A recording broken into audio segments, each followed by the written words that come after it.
दो बहनों का प्यार, बलासान और अटम संजम। एक छोटे से गांव में दो बहनें रहती थीं, आयशा और सारा।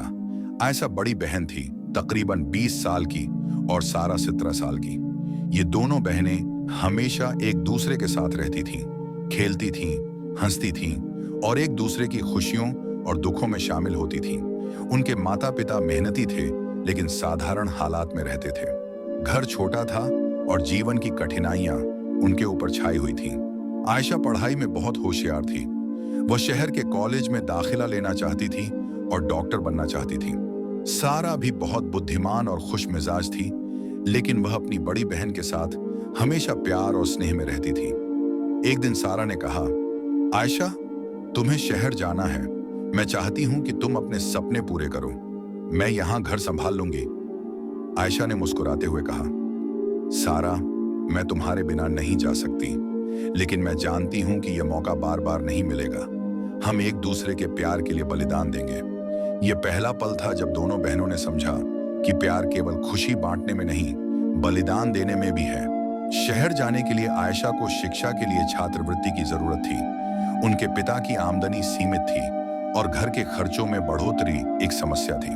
आयशा ने सोचा, मैं अपने सपनों के लिए बहुत मेहनत करूंगी, लेकिन मुझे घर की भी चिंता है। सारा ने भी अपनी इच्छाओं को बलिदान कर दिया। वह चाहती थी कि वह भी शहर की यूनिवर्सिटी में दाखिला ले, लेकिन उसने कहा, मैं यहां रहकर आयशा की मदद करूंगी। यह हमारा सपना है कि वह सफल हो। यह कहानी आत्मसंयम और बलिदान का उदाहरण बन गई। सारा ने अपने दोस्तों के निमंत्रण, मनोरंजन और व्यक्तिगत इच्छाएं सब छोड़ दी ताकि बड़ी बहन की मदद कर सके। भाग 3 और 4। आयशा शहर पहुंची तो सब कुछ नया और रोचक लग रहा था। बड़ा कॉलेज, आधुनिक किताबें और अलग अलग लोग। लेकिन जल्दी ही उसे एहसास हुआ कि शहर की जिंदगी आसान नहीं है। क्लास में दबाव, परीक्षा की कड़ाई आवाज और खर्च का प्रबंध। कुछ लोग जो दूसरों की भलाई का फायदा उठाने की कोशिश करते थे। एक दिन आयशा के दिल में थकान और परेशानी ने जगह बनाई। उसने सोचा, काश सारा यहां होती या कोई और मदद करता। शायद मैं यह सब नहीं संभाल पाऊंगी। लेकिन फिर उसने याद किया कि सारा ने अपनी इच्छाएं बलिदान की ताकि मैं यहां सफल हो सकूं।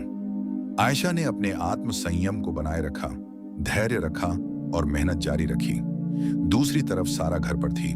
वह माता पिता की देखभाल कर रही थी, छोटे भाई बहनों की पढ़ाई में मदद कर रही, दो थी घर के रोजमर्रा के काम संभाल रही थी।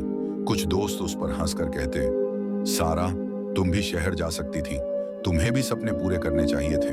सारा मुस्कुराते हुए जवाब देती, मैं खुश हूं कि आयशा के सपने पूरे हो रहे हैं। यही प्यार है कि हम एक दूसरे के लिए बलिदान करते हैं और आत्मसंयम रखते हैं। यहाँ एक और सबक सामने आया। सच्चा प्यार केवल शब्दों या भावनाओं में नहीं, बल्कि कर्म और बलिदान में होता है। भाग 5 और 6। शहर में आयशा ने दिन रात मेहनत की। कभी क्लास के दबाव ने उसे थका दिया, कभी नए दोस्त और वातावरण ने उसे परेशान किया, लेकिन उसका दिल हमेशा सारा के बलिदान की याद से मजबूत रहा। एक दिन कॉलेज की सबसे महत्वपूर्ण परीक्षा का दिन आया। आयशा ने अपने भावनाओं पर काबू पाया। डर, चिंता और थकान के बावजूद उसने धैर्य और मेहनत जारी रखी। अंततः परीक्षा के परिणाम आए और आयशा ने सबसे अधिक अंक प्राप्त किए। उसने पहले अवसर पर अपने माता पिता और सारा का धन्यवाद किया और कहा, यह सफलता मेरी नहीं, हमारे प्यार और बलिदान की है। कुछ महीनों बाद आयशा घर वापस आई। सारा ने खुशी के आंसू बहाए। आयशा ने भी सारा को गले लगाया।